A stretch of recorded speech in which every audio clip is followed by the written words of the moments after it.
अकबर के दरबार में बहुत से दरबारी थे। उनमें सुल्तान खां बहुत धूर्त था। जब भी मौका मिलता वह बादशाह के कान भरता रहता। वह हमेशा बीरबल का विरोध करता था, किंतु वह ये भी जानता था कि बादशाह अकबर बीरबल को बहुत ज्यादा चाहते हैं। वह दरबार में अपनी हैसियत मजबूत करना चाहता था। वह चाहता था कि उसके बेटे को दरबार में कोई पद मिल जाए। इसके लिए मौका मिलते ही जहांपनाह से उसकी सिफारिश करूंगा। बीरबल की तेज आंखों से यह बात छिपी हुई न रह सकी। उन्होंने सोचा मैं हर दिन अपने बेटे को दरबार में ले जाया करूंगा और मौका मिलते ही जहांपनाह से उसकी सिफारिश करूंगा। बीरबल की तेज आंखों से यह बात छिपी हुई न रह सकी। उन्होंने सोचा कि सुल्तान खां अपने शैतान बेटे को अपने साथ लाने लगा है। दरबार में खंजाची का पद खाली है। वो इस पर अपने बेटे को नियुक्त कराना चाहता है। एक बार की बात है, दरबार लगा हुआ था। तभी अकबर ने देखा कि सब लोग आ गए हैं। बीरबल अभी तक दरबार में नहीं आए हैं। उन्होंने पूछा, बीरबल कहाँ हैं? उनके पास खड़े हुए सेवक ने बताया, वे अभी तशरीफ नहीं लाए जहांपनाह। अकबर के चेहरे पर थोड़ी नाराजी दिखाई दी। सुल्तान खां ने बादशाह की ओर देखा और मन ही मन खुश हुआ। उसने अपने बेटे से कहा, बादशाह सलामत बीरबल से नाराज लग रहे हैं। यही मौका है अपनी बात कहने का। वह अपनी जगह से उठा और बादशाह से निवेदन किया, जहांपनाह, आजकल बीरबल दरबार के प्रति लापरवाह हो गए हैं।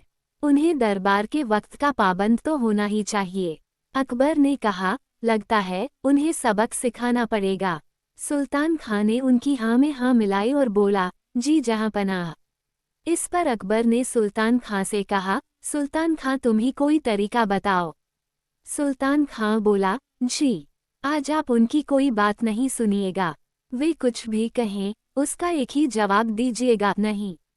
बादशाह अकबर ने उसकी बात का समर्थन करते हुए कहा, ठीक है, उनकी हर बात के जवाब में मैं नहीं कहूँगा। अकबर ने मन में सोचा, ये बीरबल को फंसाने की नई चाल है।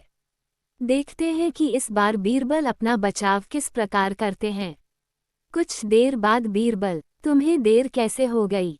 बीरबल ने उत्तर दिया, जहांपनाह, मेरी पत्नी की तबीयत ठीक नहीं थी, इसलिए। अकबर बोले, हमें तुम्हारी बात का यकीन नहीं है। बीरबल समझ गए कि इसमें जरूर सुल्तान खां की कोई चाल है। फिर भी उन्होंने कहा, मैं सच कह रहा हूँ जहांपनाह, मैं माफ़ी चाहता हूँ। नहीं, माफ़ी नहीं मिलेगी। अकबर ने सीधा सा उत्तर दिया, ठीक है जहांपनाह, तो फिर राजकाज के मामले निपटाए जाएं।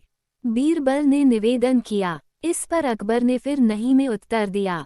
बीरबल समझ गया कि आज बादशाह हर बात पर नहीं कहेंगे। उन्होंने पुनः निवेदन किया, तो फिर मुझे घर जाने की आज्ञा दी जाए। किंतु अकबर ने फिर कहा, नहीं, हरगिज नहीं।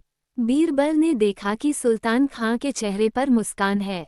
वह अपने बेटे से धीरे धीरे कुछ वह कह रहा था। तभी बीरबल को एक नई युक्ति सूझी। उन्होंने निवेदन किया, जहांपनाह, आपसे एक प्रार्थना है, सुल्तान खां के बेटे को नया खजांची नियुक्त कर दें। बादशाह अकबर तो आज नहीं कहने का मन बना चुके थे। उन्होंने जोर देकर कहा, नहीं बीरबल, नहीं। बीरबल ने झुककर आदाब किया और बोले, आपकी जैसी मर्जी जहांपनाह। अकबर समझ गए कि बीरबल ने सुल्तान खां के तीर से ही सुल्तान खां को घायल कर दिया है। उनके चेहरे पर मुस्कुराहट आ गई। दूसरे दिन दरबार में बीरबल ने देखा कि सुल्तान खां और उसका बेटा दोनों अनुपस्थित थे। वह मन ही मन बोले, चलो, उस धूर्त से छुटकारा मिला।